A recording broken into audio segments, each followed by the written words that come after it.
কি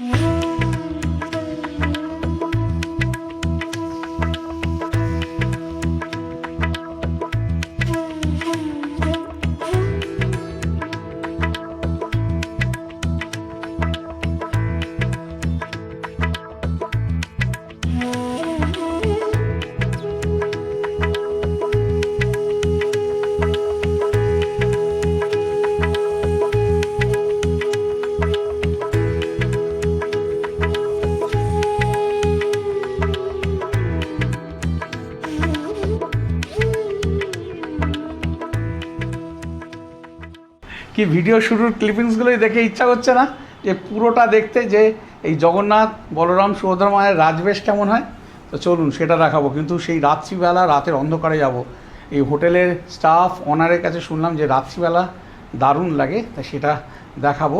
কিন্তু তার আগে এখন একটুখানি রেডি হয়ে নিলাম, একটু সমুদ্রের ধার থেকে ঘুরে আসবো। কালকে তো আপনাদেরকে দেখিয়েছি উল্টো রথের পরে রথ যে এখানে এসেছে এই একদম মন্দির চত্বরে কেমন লাগছে। আজকে রাজবেশ দেখাবো, চলুন। চলেছি স্বর্গদ্বার থেকে মন্দিরের দিকে যাওয়ার যে রাস্তাটা আছে সেই রাস্তা ধরে যাচ্ছি। উদ্দেশ্য মহাপ্রভুকে দেখব রাজবেশে। হ্যাঁ, রাজবেশ হয়ে গেছে দুপুরবেলা, কিন্তু সেই সময় প্রচণ্ড ভিড়।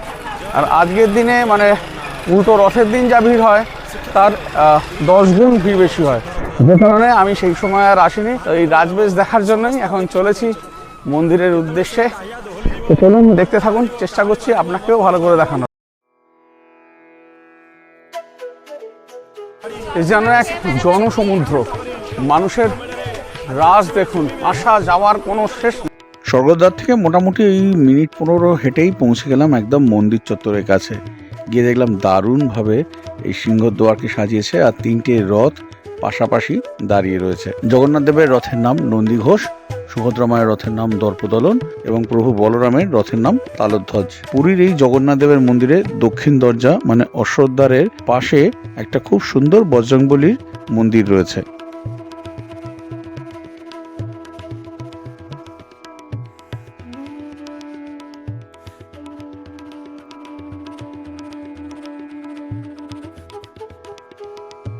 পশ্চিম দ্বারের নাম হলো ব্যাঘ্রদ্বার।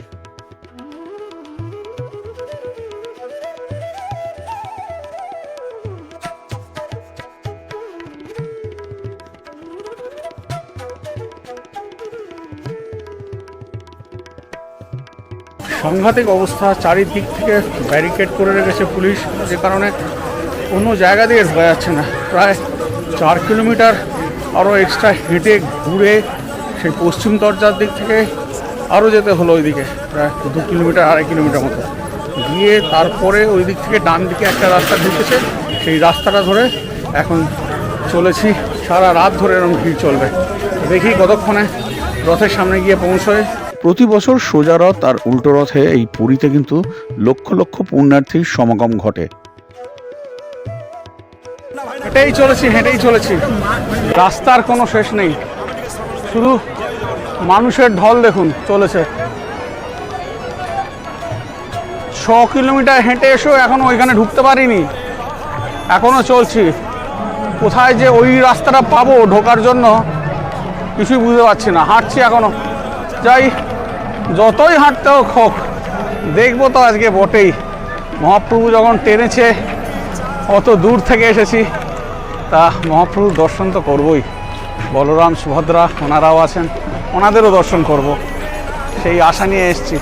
কষ্ট হচ্ছে হোক, কিন্তু দেখবো, আপনাকেও দেখাবো। ওই রাস্তায় আমার ঢুকতে হবে, এই দিক দিয়ে যাচ্ছি, এটা দিয়ে গিয়ে আবার ওই দিক দিয়ে জানি না কত দূর আছে, ওখান থেকে ঢুকে তারপরে আবার এই রাস্তাটা দিয়ে যেতে হবে, আবার এই রাস্তা দিয়ে ঢুকে তারপরে মন্দিরের কাছে যেতে হবে। প্রায় কাছাকাছি 6 কিলোমিটার হাঁটা হলো, এখনও পৌঁছতে পারিনি, এখনও অনেকটা রাস্তা যেতে হবে। আলটিমেটলি এসে পৌঁছেছি যেখান থেকে ওই ডান দিকের রাস্তাটা যেটা দেখাচ্ছিলাম সেটাতে ঢোকা যাচ্ছে।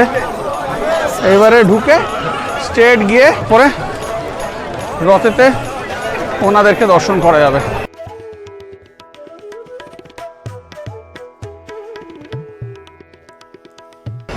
বিশাল জনস্রোত শুধু চলেছে, দেখুন দেখাচ্ছি।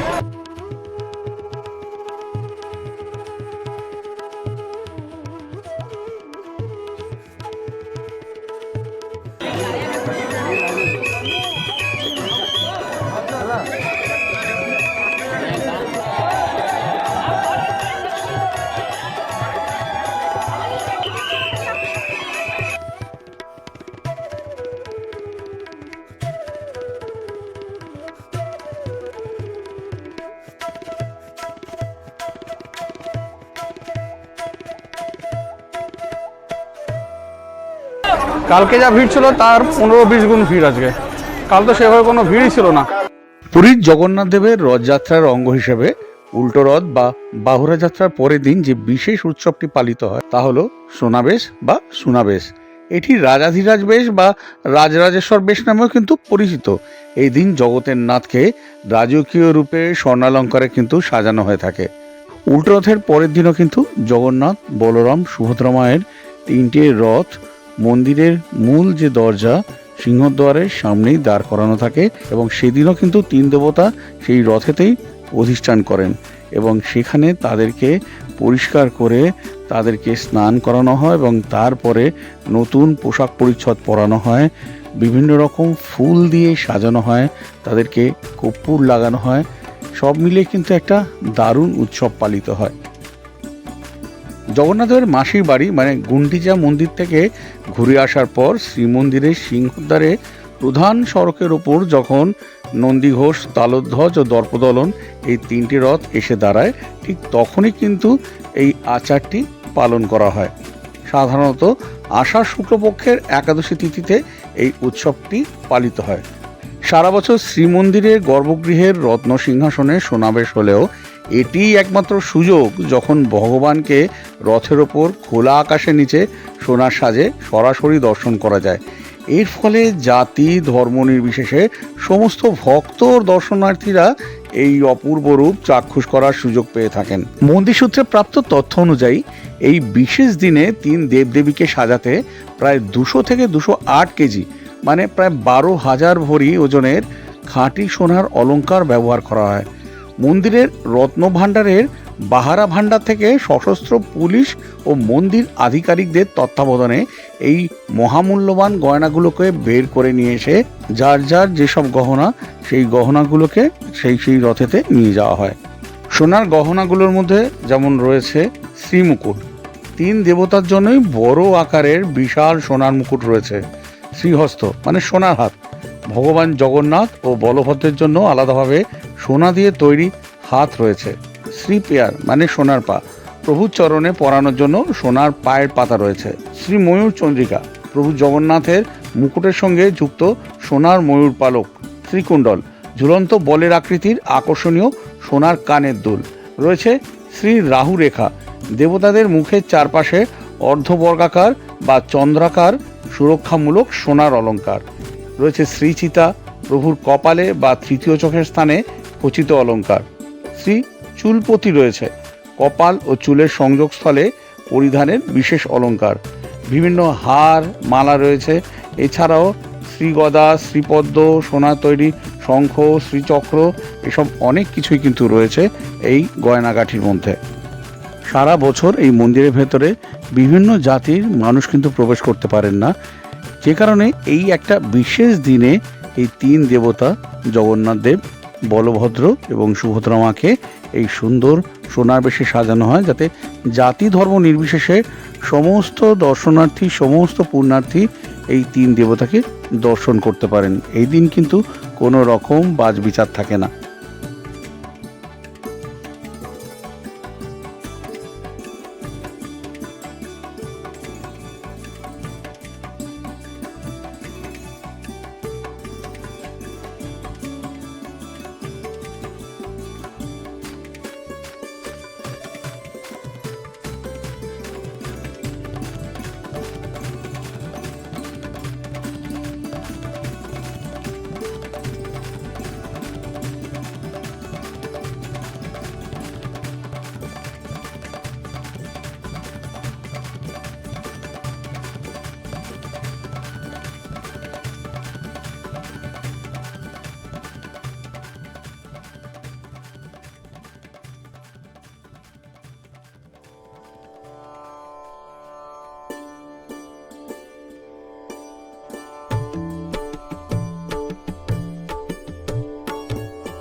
যতটা পারলাম আপনাদেরকে দেখালাম। প্রচুর প্রচুর কষ্ট হয়েছে, এখনও লাখো লাখো দর্শনার্থী আসছে দর্শন করতে। যাই হোক, আমি যতটা পারলাম ওই ভিড়ের মধ্যে থেকে আপনাদের দেখানোর চেষ্টা করলাম। যদি আপনাদের ভালো লেগে থাকে তাহলে প্লিজ কমেন্ট করে জানাবেন যে কেমন লাগলো। যেটুকুনি চলতে চলতে ফটো তোলা গেল সেইটাই আপনাদেরকে আমি দেখালাম। আমি তার মধ্যে নিজে দেখা আবার আপনাদেরকে দেখানো।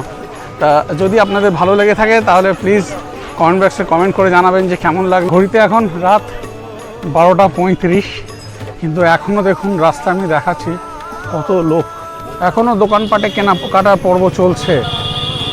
মহাপ্রভুর দর্শন করলাম, তার সাথে বলভদ্র সুভদ্রা মায়েরও দর্শন করলাম।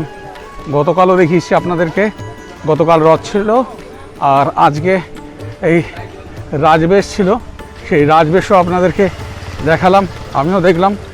তা এই ভিডিওটাকে এখানেই শেষ করছি, আর নতুন করে এই ভিডিওটাতে আর দেখানোর কিছু নেই। তা আজকের মতো আপনাদের থেকে বিদায় নিচ্ছি, আবার দেখা হবে আপনাদের সাথে পরের ভিডিওতে আবার নতুন কোনো কিছু নিয়ে। তো শুভরাত্রি, গুড নাইট, সবাই খুব ভালো থাকবে।